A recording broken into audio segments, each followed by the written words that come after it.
gonna win. Twins, we're gonna score. All right. Minnesota Twins talk here on Twin City Sports Talk. We don't get many of these in the offseason. Very stagnant offseason, the MLB in general, especially for Twins fans out there. But we're going to be doing a little fun activity today. It is a Hot Take Tuesday, so we'll all be shooting out a hot take later in the episode. First off, I'll kind of explain what we're doing. And that's all we're doing is just – you know what? Actually, I'm going to start out with an announcement. Psych. I just baited all of you. Yeah, we just got absolutely pranked there. Yeah. The Twins have made – that concludes, yep. All right, everyone. Bye-bye. Yep, and there we go. See you guys. Yeah, so the Twins made a hire today. They did something in the offseason. I don't know if either of you saw it.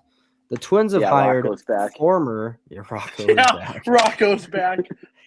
The Twins have hired Michael A. Taylor as an outfield instructor. So he is back as a Twin. Yeah, he retired. Yeah. And now he is going to be working for the Twins. Baby. Yeah. He had a great year with the Twins in 23. He had over 20 homers. Fantastic defense. I remember we were there and he hit that walk-off home run. Remember that? Yes. Yep, that was 100%. Amazing. Yep. I don't know. If I had to grade Michael Taylor, I'd probably put him on an A. Oh, boy. I get it. God, you and your puns. This is 2 days in a row now. Are we serious? Jared Surgeon. All right, dude. Come on. All right. Michael A. Taylor hired by the Twins to be outfield instructor. That's the only announcement. That's the only thing that the Twins have been doing. They still have money in their $20 million. I just got a new hot take. Okay, good, because we'll get the hot takes later. But the main thing we're doing today, we are going to go through every position in the AL Central and see which team wins it, because to be completely honest, this division is very even in a ton of categories. I have a proposition. Okay. Do you guys want to trade spots with the Yankees, and the Yankees can be in the Central? Since the Twins are toast this year anyway, I mean, it doesn't really matter. Hey. I mean, that just doesn't make sense, because Minnesota's in the Central of the U.S.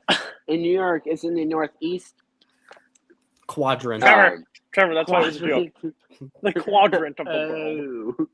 I will also say, people, I forgot to mention this. Make sure you guys go register to win some free tickets. We're giving away 2 tickets to the Minnesota Wild game on February 2nd against the Montreal Canadiens. It's the last game before the Olympic break, or last home game. I think they have one more in Nashville. They're gonna throw stuff at the Hab players who are playing for Canada. True. Okay, yeah. Don't do that. Do not do that. Yeah, don't get you're gonna say that you got the tickets from Twin City Sports Talk, and they're gonna go, okay, so we're never letting them buy tickets ever again. Yep. And they're gonna see the email when we buy tickets next time. They're like, nope, nice try. You're the one who had you're the people who had that person bring the fish and throw it on the ice at the Canadiens player. Well, that's the guy with the flare gun. All right.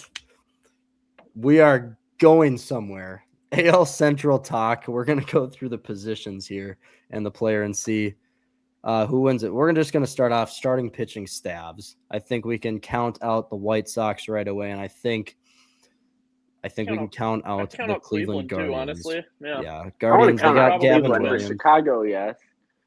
Well, I would count out Cleveland because they're nowhere near the Twins and Tigers. But they always. Okay, I feel like this is a three-step tier list. So you got Cleveland and Chicago at the bottom, right? You have the Twins in B, and then you have Kansas City and Detroit in A. I mean, Detroit, you could say like 1.5, just because, I mean, they pretty much have Skubal. And Jack Flaherty, you could argue that, but he's horrible. Mm-hmm. So, I don't know. I would argue with anyone that the Twins have a better staff than the Royals. I mean, the Royals, obviously, Reagans and Lugo, but Lugo did not have the best year last year. I mean, he's getting older. But beyond that, it's Chris Bubich and I think Michael Wacha, is it Wacha, I think? Michael Wacha, yeah. Wacha. But Chris Bubich played better down the stretch last year. Which he did, yes, for sure. But Wacha is a really good speed. Wacha. Trevor, let's chill out. I just threw I literally just knocked my computer off out of pure disappointment there. I went to go like that. Let's chill out on the puns, Trev. No, well, we first just of all, a Trevor pun episode. See how long you can string puns together. like a rap battle with puns. Yeah, exactly.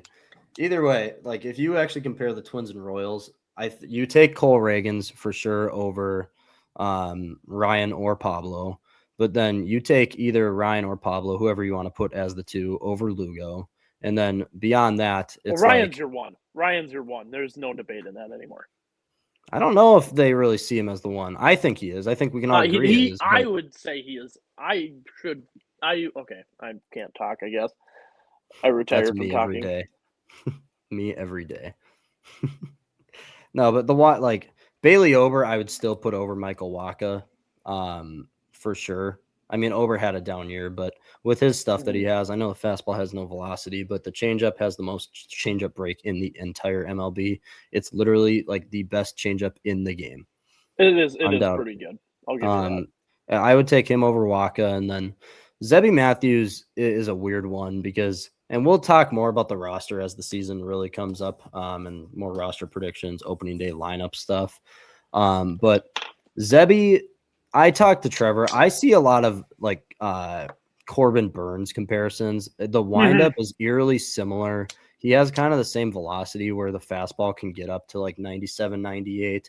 He has that hard sweeper, and then that kind of, I think he has like the two-seam sinker that he can dart away from left-handed hitters. But Zebby still had that 5 ERA last year, but it was his first full year. He only pitched in 79 innings too, so he didn't have that big of a runway.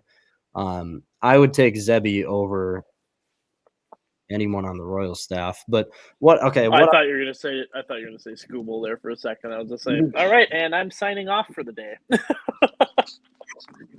I'm insane. What I want to do. So I was like, oh boy, here we go. Either way, what I want to do is I want to rank like each position that we go by. I want to rank the 5 teams from like worst to best, or like best to worst, and then the 5th, like the highest one, which starting staff, I think we give it to the Tigers undoubtedly. I mean, Casey Mize really showed out last year for the Tigers, and obviously Scooble. You can't forget about the GOAT, Charlie Morton, who was there for the first half. Forgot about that. Either way, and then the number 1 team that we rank for each position or whatever will get 5 points, and then we'll go by points, and then 5, 4, 3, 2, 1 point for the last one.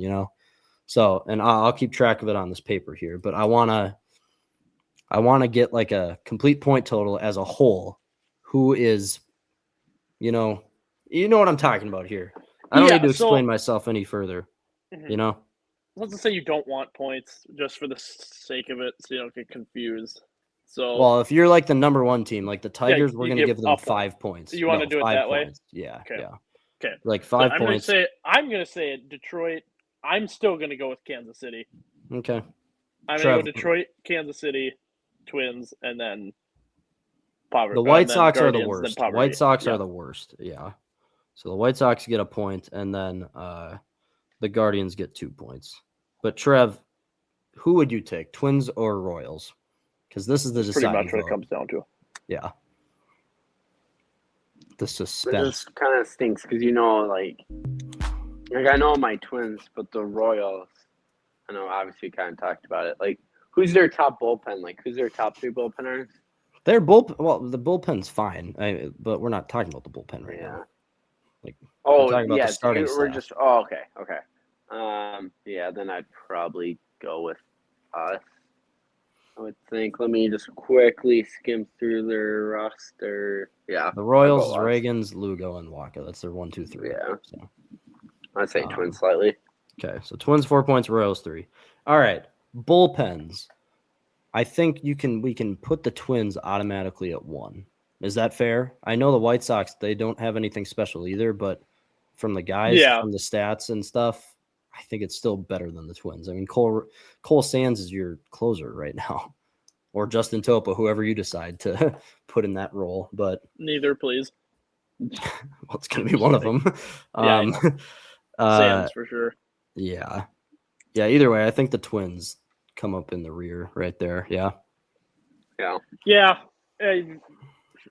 Yeah. I would say White Sox are fourth then. Mm-hmm. White Sox being fourth. And then who would be third between the Royals, Guards, and Tigers? The Royals, I actually think, are top two. I mean, they have. I would have to agree. I mean Lucas Erceg. Mm-hmm. That's a big one for them. Also, Daniel Lynch has been there for 5 years, I think. Matt Strahm, they just signed. He'll kind of switch in between. Noah Cameron, he had a better year last year, I think. Yeah, he didn't play bad at all. I'm gonna pull up the Tigers here. I only know also Carlos Estaves, or however you say Esteves. I forget. Esteves, yeah. He had a 2.4 ERA last year, so he was great too. I like the Royals bullpen I'm gonna go on the side of Detroit. Like you get Finnegan. He's one of the bigger named relievers, I would say, in the AL Central. Yep. Then you got Kenley Jansen. He had a great year last year. Yep. Montero's another one who's, I would argue, he's definitely brings their score up a little bit. Yep.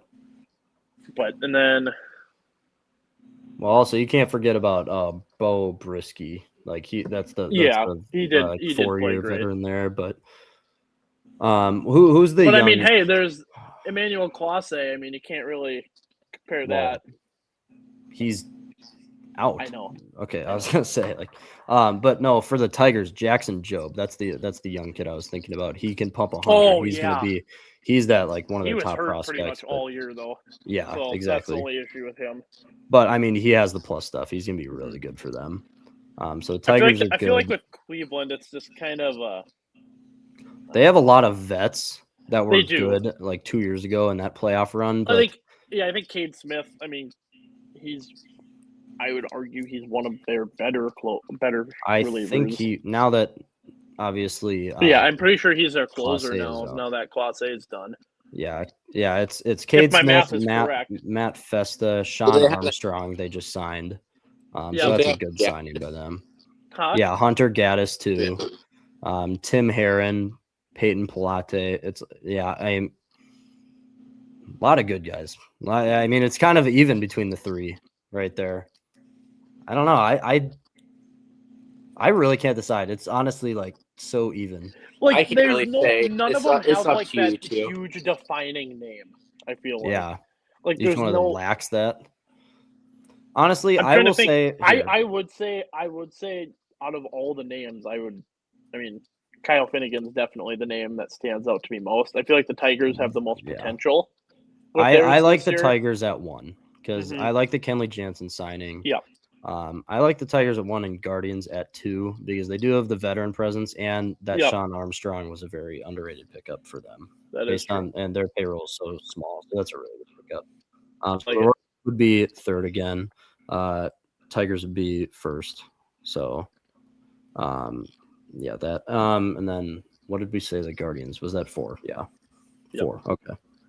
All right. Catchers now. Yeah, catchers. So you have on the Guardians, starting catcher Bo Naylor hit 195 last year, 14 homers. Not great. But obviously the Twins rolling in with Ryan Jeffers. He has the tools to be a plus guy. But, he definitely does. But I think you kind of already know who ranks number 1. I mean, I guess it's tricky with Detroit, though. No, I think Salvi too. I think Salvi. I mean, Dingler is great, but I mean, you kind of have to put Salvi up top. I'm totally blanking on who the Sox's catcher is. Kyle Teal. Why do I not recognize him? Kyle Teal is prospect. Yes, or was. I have no idea. He actually had a really good year last year. Well, he only played in the second half of the year, but he had. I was gonna say he didn't have that many at bats. I mean, 253. It's a sample size, just not great. Yeah, but what did he? He hit 270, right, with 8 homers. So the future's bright there, but he has only 248 for Kyle Teal. That's what I got pulled up right now. Yeah, that's weird. It says 270. What are you on? Are you sure that's not his minor league career or something? Are you on reference right now? No, I'm just on Yahoo, which it says 273, 8 homers, 35 RBIs. That's what I got. Okay. It don't matter. It doesn't. Yeah, let's just go with that then. It's unproven. So he's younger. It's with these like prospects becoming like, I guess you can compare them to like Kurtz, and I mean I know it's not the same position, but like these younger guys just kind of making their like first steps in the big leagues. It's hard to rank these guys. I feel like. That is the thing with Dingler too. I mean, he had the horrible start to the year in 2024 when he had like the 100 at bats or whatever. But the last year he did hit 280 almost, and hit for a little bit of power. But I mean, Ryan Jeffers has those types of year kind of every other year where he hits like 260, 270. Yeah, I feel like he's great. Yeah, he's great one year and then he's obsolete the next year. It's just the defense for Jeffers that is kind of the worry. It's improved, but honestly, just for like the more veteran presence, I put Jeffers 2 and Dingler 3.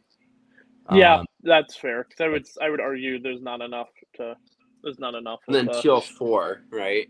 Yeah, and then which I mean, and Bo Naylor is usually pretty good. Like he played great in 2024. But well, I guess great is a loosely used term, but Cleveland was just weird this year. I don't really know. Yeah. And then Dingler was 3rd. Yeah. So, all right. First base, obviously Tiger Spencer Torkelson. First year hitting over 240. I think he hit 240 exactly. But it was a good year. He'll hit for power. That's what he got drafted to do. How many home runs did he have last year? He had over 30, right? I think yeah. So yeah, he had 31. Sorry, I'm like totally I'm searching stuff right now. Yep. Torkelson had 31 homers. So yeah. Yeah, he's tough one to go against. Because who's Jack Caglione? I mean, he's gonna be good.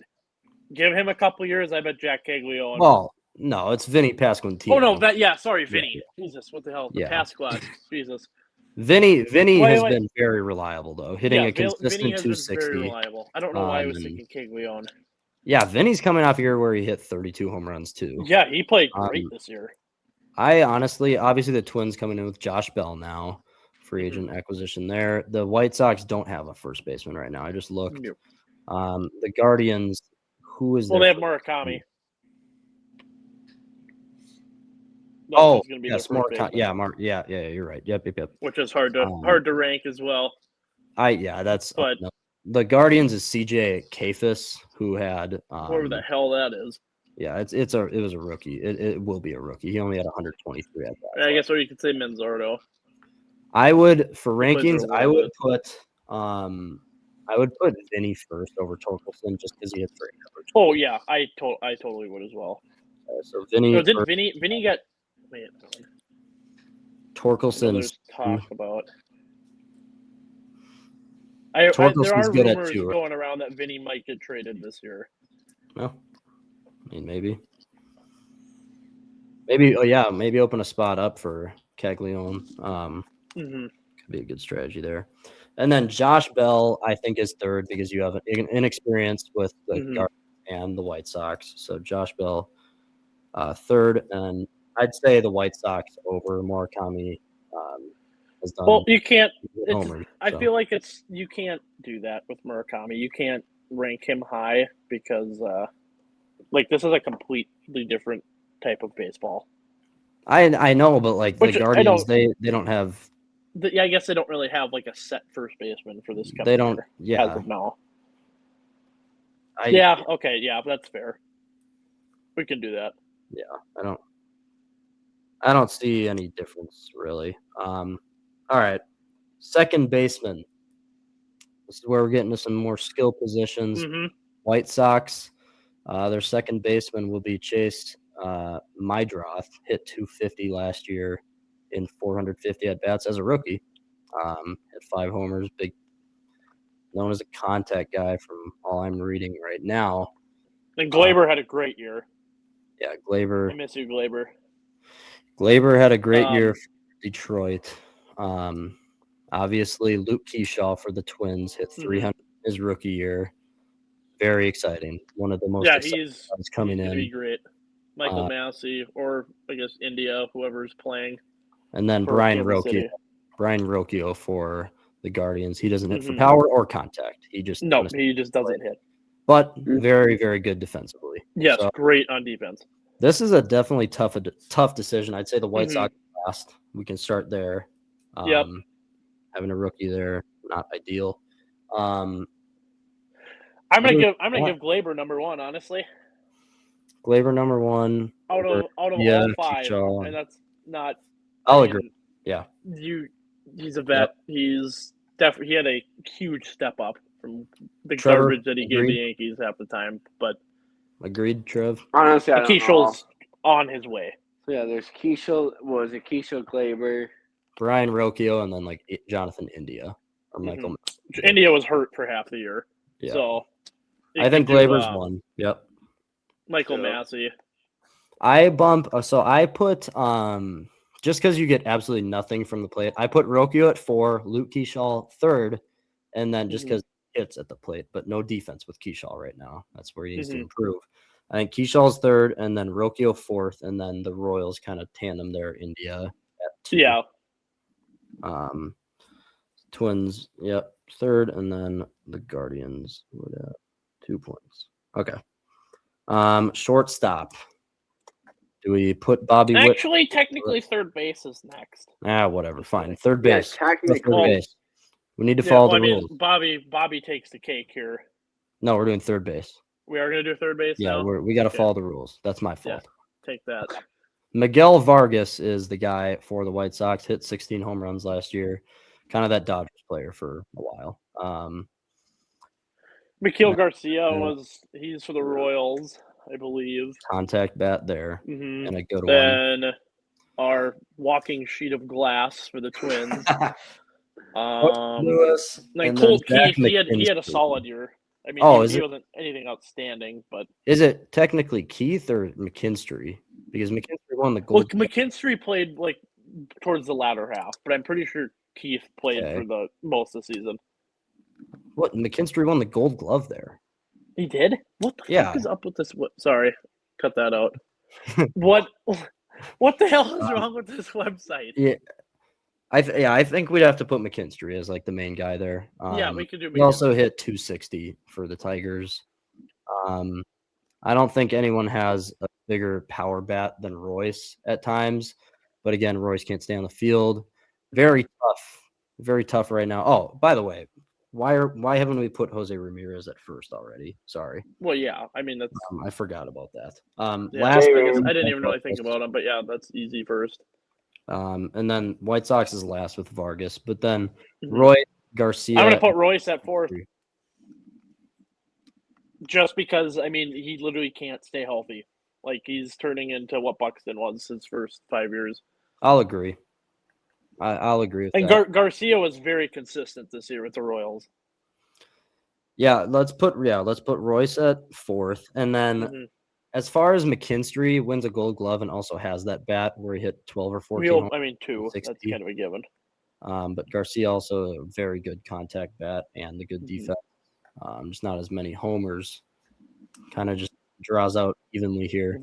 I'd put Garcia 2nd and McKinstry 3rd.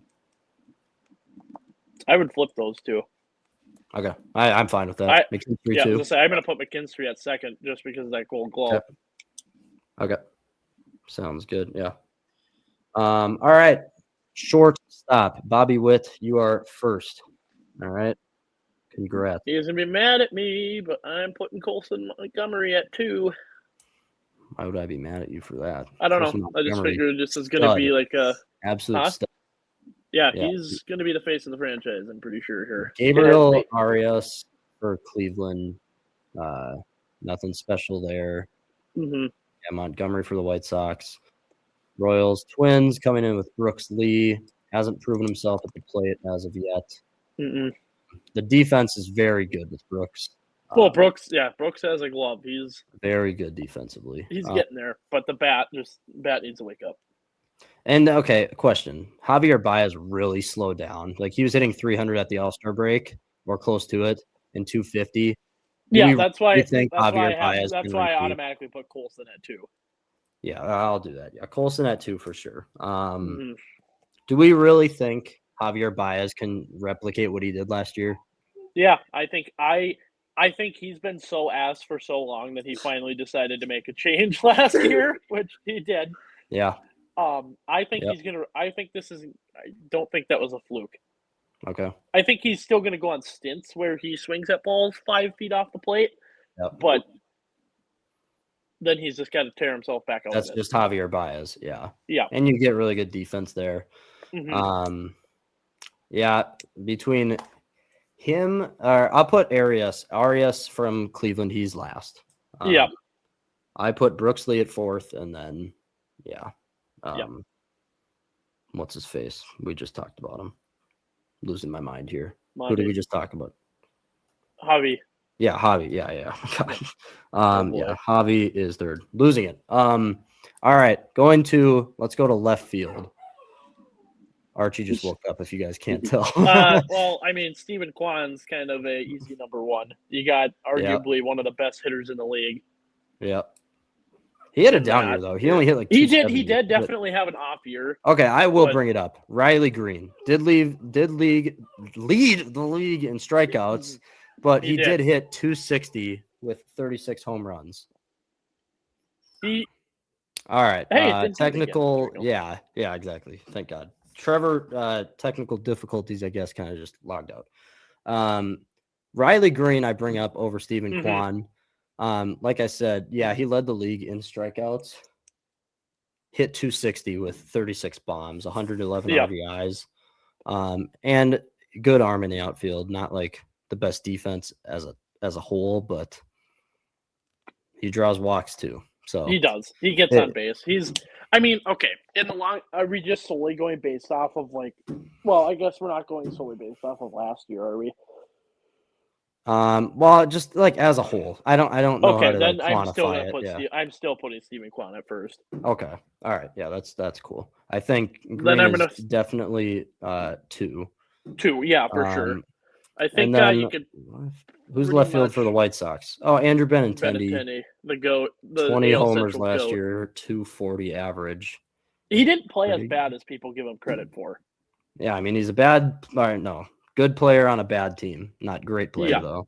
Twins are going into this year with Austin Martin.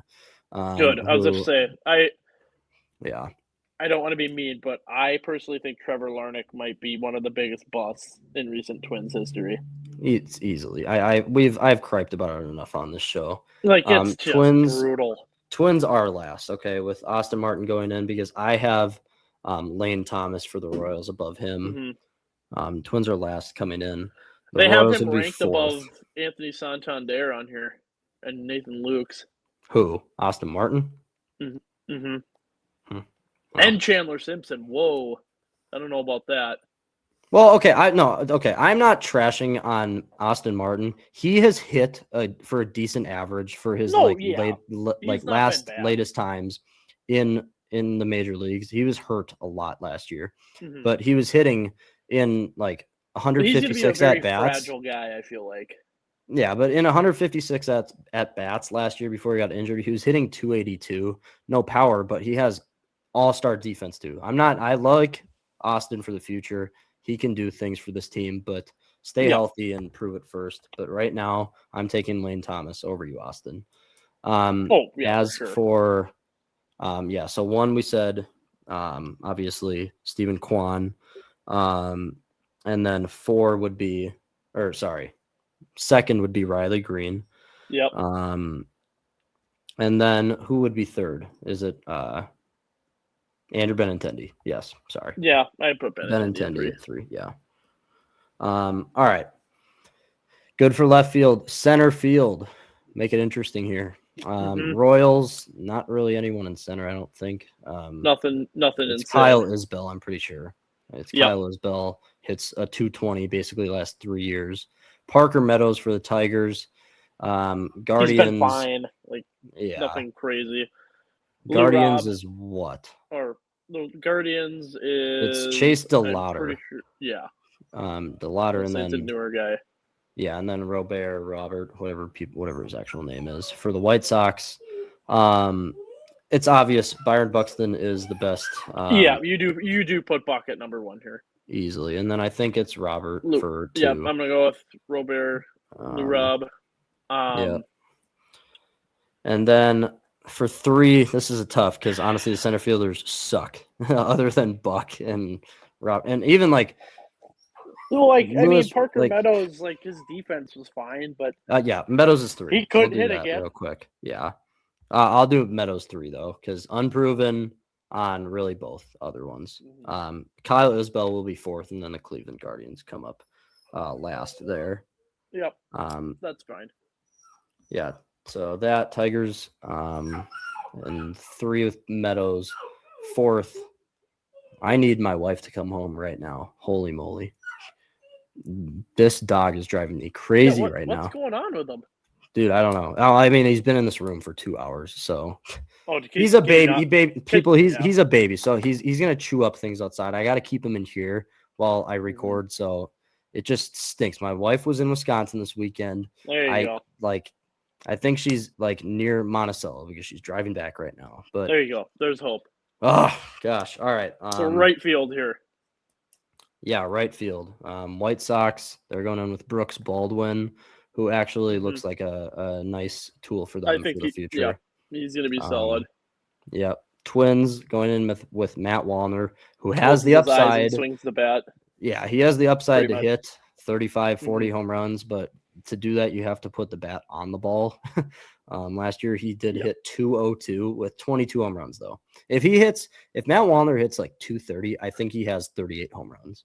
I swear, he's like a lefty version of Stanton. Like, he looks like he just 100%. Closes his eyes when he swings the bat. That's all it is. Yeah. But a lot of power with Wallner, and like he's really slow on defense, but he's got one of the biggest arms in the league. Very inaccurate. We don't need to get into that though. We'll get into the Twins more later. But Jack Caglione for the Royals, he is honestly pretty terrible for like hitting wise. He only hit 157 in his first stint there last year. But he wasn't up for long. Yeah. Guardians, who is going in for the right field for them? Is it? No, I don't know this. George Valera, another guy who was his first stint was last year. Tigers is who then? Is it? Tigers is probably going to be Perez or Kerry Carpenter. I was going to say Wencel Perez, right? I think it would be Perez. I'll put the Guardians last. That one's pretty obvious. We don't even know who that is. Between Perez, Caglione, Wallner, and then Brooks. I might put Brooks Baldwin at first. Because honestly, like. Really? I don't. You can't put Caglione up there yet. He hasn't done anything. No, yeah, but I mean, Brooks hasn't. I mean, he hit 240. He hit 240, like a really good. This was his second year last year. Okay. Really good defense on him. I mean, I'm not putting Matt Wallner over him. Wallner has below average defense as a whole. Can't put the ball on. Like, I'll put Caglione set. Well, Caglione hasn't done anything like at all. Like all the other ones, like for the starting staff and everything, we were talking about like guys who hadn't pitched really at all, and you can't base a staff off of that. Caglione had his stint and hit 157. I think he's going to have an all-star career. But okay, that's fair. We can put Baldwin ahead. I'll put Baldwin at 1, but what Caglione second or Wallner second? I'm going to put just because Wallner's been in the league longer. Yeah, no, I agree. Wallner being second there, which if it was really any other players, Wallner wouldn't have that second title there. But that's just how the cookie crumbles. What's that on the Tigers' defense? Like, I mean, Perez isn't horrible. Like, he's not. I don't know. He's your standard right fielder. Like, I mean, from what I recall, I haven't seen him make any like outstanding plays. But then again, I'm not like a. He's not Tigers great fan. Defensively. He's not. I mean, he's just average, kind of everywhere. Hits for 240 or whatever. But either way, final totals for like we added up the points. We gotta do DH yet. Oh, I guess. Yeah, you're right. Mm-hmm. All right. For DH then, who's DHing for the White Sox then? Probably would that be Cuero, right? Edgar Cuero? Well, I think it would be Lennon Sosa, wouldn't it? I mean, yeah. He was their best hitter as a whole last year. Hit 260, 22 home runs. So actually pretty dang good. Yeah. Not bad at all. Guardians, I have no idea who their DH would be. Is it Manzardo? But he plays a lot of the infield a lot. David Fry. Yeah. Well, I know it was a big Christmas for most of the time and last DFA'd year. him. Yep. Yeah. It's okay, buddy. Then, okay. Hold up. Before we go anywhere, I think can we put Kerry Carpenter 1? Yeah. Well, yeah, absolutely. Yeah. I forgot. Yeah, Kerry Carpenter is 1. The Twins, it's honestly, I don't actually know who would be on the depth chart to hit. Probably Trevor Larnach, I'm assuming. Well, I would say whoever's not playing first base is going to be your DH. So I'd say Josh Bell. Well, no, it will be Larnach because Austin will be starting in left, and then Wallner will be in right, and obviously Buck in center. It'll be Larnach. Which, yeah, Larnach, it sucks because he get drafted as such a big power bat last year. Mm-hmm. It's not a horrible year. He hit 250, 17 home runs, but he still can't hit a changeup or a splitter. Can't hit, he just can't hit a breaking ball to save his life. No. It's not a good situation with Larnach right now, but it's not horrible. Yeah, Carpenter first. I'd put Lennon Sosa over Larnach at the 2. Yep. So that's 4 points there. That's fine. And then who is the Royals DH? Would that be? Well, I mean, it's Selvey / Carter Jensen, another catcher. That? He hit 300 in his 60 at bats that he got last year, but that's who they have as their DH on their depth chart right now. I mean, all right. Very raw there for sure, though. Just for that fact, I feel like we put the Royals last. Yeah, for that. That's fine by me. And then we put Lennon Sosa at the 2, Carpenter 1, and then between Larnach and who's left? Like a David Fry or like Kyle Manzardo. Yeah. 2 guys there, I think, probably I'd around 250. Them over better than what's his nuts. Over in the I'll put Larnach at 4th, yeah. All right. So the final tallies right here. The Guardians come up last by a lot. They had like 25 points. From where we kind of assessed this. The White Sox would be 4th at 30 points. The Twins end in 3rd with 31 points. The Royals with 34 at like the 2nd spot in the division there. Mm-hmm. Tigers are obviously at like 43. So they're definitely the most complete team. By far, yeah. Mm-hmm. But that's really all we wanted to do for the AL Central. We kind of wanted to, we'll talk more about like prediction wise, how the division will go this year, more near the season. Yeah. Either way, that's good for right now. Kind of get complete. Yeah, exactly. Once spring training is kind of going and you know the teams as a whole, know the relievers for each team, because maybe the Twins do go sign someone else, but maybe, just maybe. Yeah. Either way, we're good for the Twins now. We're going to get to our Hot Take Tuesday. Sweet. All right. We're going to get to our Tuesday Hot Take edition, Hot Take Tuesday. Every week, everyone on the show brings one hot take out of any sports, really. Anything that you want to get out there, anything that you're thinking about. I will start us off quick. I'm going to go in the direction of the NFL. It's a simple one, but I don't know if people would agree or disagree on it. It's a fun one. Myles Garrett should easily win NFL MVP. He's not going to get the recognition. No, but you are sack record. People can argue Drake May or Matthew Stafford at all, but to be honest, yes, they have very, very good, high-level, top-tier quarterback stat lines for the entire year as a whole. But it's not like generational talent, and this is a stat line you will see in every year of the NFL from some quarterback. It's not like out of this league Joe Burrow 2019 LSU numbers where he broke every record. Mm-hmm. There's no reason. I agree. And like Michael Strahan got mad because he had 17 games to break the sack record. But he did it in way less snaps or something. He did it. Well, no, he only had Myles Garrett only played in 15 games. Yeah, like Strahan, what are you talking about here? Yeah, he had 17 games, but what do you? But like, never been a big Michael Strahan. You did it in 16 games. Garrett only played in 15 here. He had a game against Baltimore with 5 sacks. That just goes to because I never heard that. Like the NFL didn't post it anymore. No one posted anything about that. I never even heard about that. And that just goes to show that the NFL does not care about their defensive players. 5 sacks in a game. And God. Like people arguing that CMC should get it too. Like, yeah, I mean, I would be fine with him getting it too, but I mean, the NFL will never give it to a non-quarterback ever again. I don't see it happening. The no fun league. It is because like Garrett, the only reason why is because they missed the playoffs. They only won 5 games. It's not like he's really pushing them to the top, but my God, he broke the sack record that's been held since what year did Strahan do it? I forget. Either way, like it's been a long time, and it's probably not going to happen again. Well, it might now that they might switch to 18 games, but that's a topic for another day.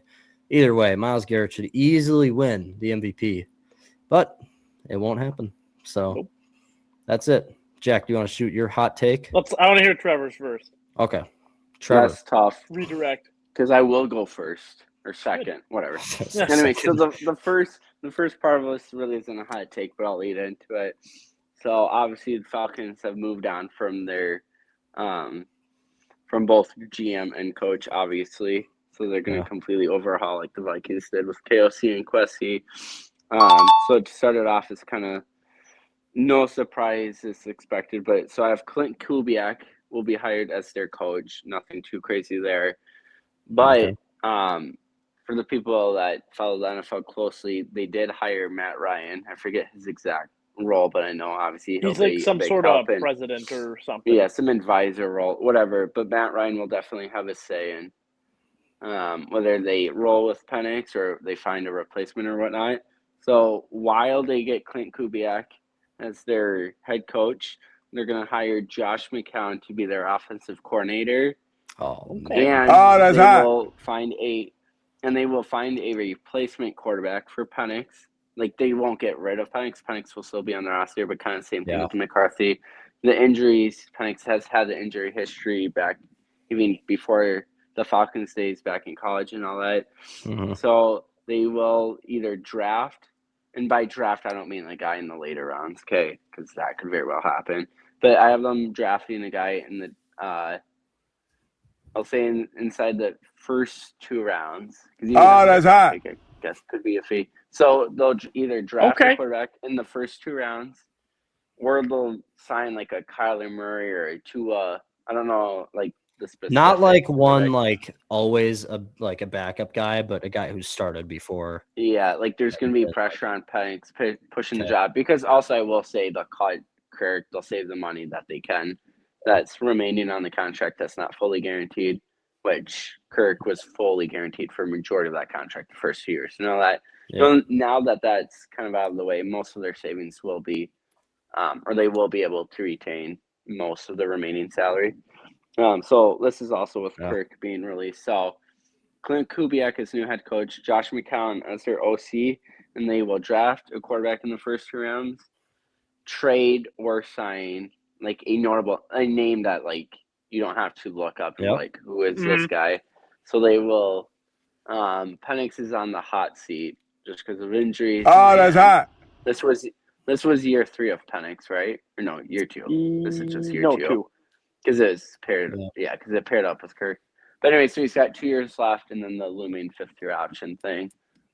See, Trev, fantastic job. Sorry, keep going. I didn't realize. But no, I was just saying with the ACL. I mean, I'm just wrapping up with the ACL thing. I don't think this is more reason to obviously add a guy, because Penix probably won't be ready till probably week 6-ish, give or take. Mm-hmm.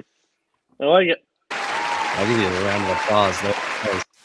Good job. Was in depth. That was the most in-depth thing, Trevor's. You don't ever come prepared on our snake drafts. Hey, I'm growing up. He's turning the page. I mean, all of those moves, like individually, definitely not likely. would happen. I forgot one other point to go along with it. So obviously, like Kubiak, McCown, the Matt Ryan hire, even though he's not a coach, all these are also like quarterback. Oh yeah, former everything to help like out the offensive quarterbacks. minded. Yep. So like it'll all come. So whether they can, they do believe in Penix, and they think Penix can be the guy, or whether it's just getting more depth. All that, I think it all just adds up together. And then obviously defensive coordinator. Oh, you know what? Boom, Duran. I'm probably messing up his name, Bruce. You might need to correct me. I already know the D-backs coach for the Vikings, Duran Jones. I know I'm probably messing up a little bit. He's got interviews with. He's interviewing. He's already got interviews with. I don't know if he's done it yet or coming out, but he's interviewing with Dallas and New York Jets for their DC. You know, add him to the list too to pooch off the Vikings. So McCown and Jones. So Jones as defensive coordinator, McCown as offensive coordinator, Kubiak as coach. Yeah. Oh, that's hot. Boom. Okay. Love it. I love it. Good job. All right, Jack. Okay, mine kind of banks off of Trevor's. Mine's not nearly as hot, but yours truly, Kirk Cousins, will return to Minnesota. I don't know if you guys I want that. I want that. I don't know if you guys want that the so off-season bad. blueprint that I did. I had him. I did. Yeah. I still think we're gonna sign either Mac Jones or Jimmy G. But if they do cut Kirk, Kirk will 1,000,000% be a Viking again. I will real quickly say, not to cut you off, I think Mac Jones is very unlikely because he is signed. He'll be trade bait, so you can't sign him. So you do have to trade for him. Sorry. I thought he was. And so you would have to whatever give deal. draft capital, a decent value. I just don't think they'll do it. They'll just go free agent route. That's Most fair. likely, my opinion. Yeah. But I mean, this is off topic, but in the offseason blueprint, I look through there's those top guys that had a bunch of good moments, like Mac Jones, Jacoby Brissett played pretty well for the Cardinals this year in his time he got. Those guys will not be very cheap for a backup quarterback route. No. And the Vikings already have expressed interest in that veteran backup. They need it. They need it instead of Max Brosmer going into the year next year. I am getting absolutely flamed for my Mitch Trubisky. I was gonna bring that up if you were gonna. No, but think about seriously. You have Kevin O'Connell, and he's Nick Mullins for 450 yards under Kevin O'Connell's scheme, and Mitch Trubisky is better than Nick Mullins. He has more mobility. He's a better pocket passer. He makes better decisions, and then Sam Darnold, the written-off bust, the worst draft pick in NFL history, or one of, has MVP numbers with Kevin O'Connell. And he's got a shot to win the Super Bowl this year. No one can tell me that Trubisky wouldn't be. Trubisky's a good option. Okay. But does this include us getting an OC? This would be if we don't have an offensive coordinator. I don't think that matters. Do shit. Well, I mean, it matters, but I think that's minimal because you're gonna have KLC regardless. No, I know, but who's gonna go for JJ then? Someone's got to stick around to develop JJ. Is what I'm saying. Well, it's granted that Josh McCown would be here. There's other guys. It's not just. I mean, I don't know what he does for the team. I don't know if he's. Not much from what I've heard. Whether we keep Wes Phillips as not our current OC. If he's fired, oh well, you could promote McCown. I think if you fire Wes Phillips, they're just going to keep it internal because you have two great candidates. Yeah, offensively, you give it to McCown or you give it to Keenan McCardell. Both of them have already last year. I feel like McCown would definitely have more of an idea of what KLC wants to do. Yeah, and they're going to continue getting interviews, so it's only a matter of time, most likely. That they'll each, whether it's next year or maybe still a couple years out, those guys will become OC. So I'm not worried about the OC. I mean, as long as O'Connell's here. I like Trubisky because he's also been with the Bills for a couple years. Yeah, he's been under Sean McDermott and Josh Allen for 4 years. Yeah, one of the most consistent, best teams in football. But then the best thing about it, too, you don't have to pay $12 million. He'd be worth $3 million. Because the Vikings are. I think a tad more, but right. Well, no, I mean, that's his projected market value is $3.5 million. And here's the thing: the Vikings are going to need to cut guys. We'll do an offseason blueprint again in the next week or probably in a week from now. But like they need to shed a lot of money before March 11th, the league new year, and then they don't have money to spend. They can't go get a guy for 10, 12 million. Aaron Rodgers, after a pretty good season with the Steelers, if he does stay, he wanted to come to the Vikings so bad. His estimated value is like 11 million. It's not a lot, but the Vikings can't afford that. If they want to like sign like another piece somewhere, they need to save the money where they can. And Mitch Trubisky's like the middle ground of that. And he's a vet. I mean, he brought the Bears. The Bears had a fantastic defense in 2018, but Mitchell Trubisky also had a fantastic year. Okay, if we sign Mitch Trubisky, I'll buy you a couple rounds. Okay. Oh, I'm coming along. Perfect. All right. There's our hot takes on Hot Take Tuesday. That's it, though. Good in-depth AL Central talk. Yeah, we'll have an episode tomorrow about the Vikings wide receiver room going into the offseason and a name that franchise tomorrow. Another reminder, ticket giveaway. People register on February 2nd, Wild Canadians game. Go follow the steps on Instagram and TikTok. That's where you can find out how to enter. Keep building it. And then as a whole, go follow TikTok, Spotify, YouTube, and Instagram. And yeah, that's it for this great edition of Hot Take Tuesday. We will prepare yourself, Trevor, for Name That Franchise tomorrow. Yeah, we're getting after it. I'm coming for the sweep. Hold on. Okay. Wait. We got a little extra antics. Scene. Yep. Oh, he's calling a shot. Good luck. Jack, little do you know, I told Trevor all the teams that were Right. What is the Anoka Tornadoes? All right. Peace out, everyone. See you guys.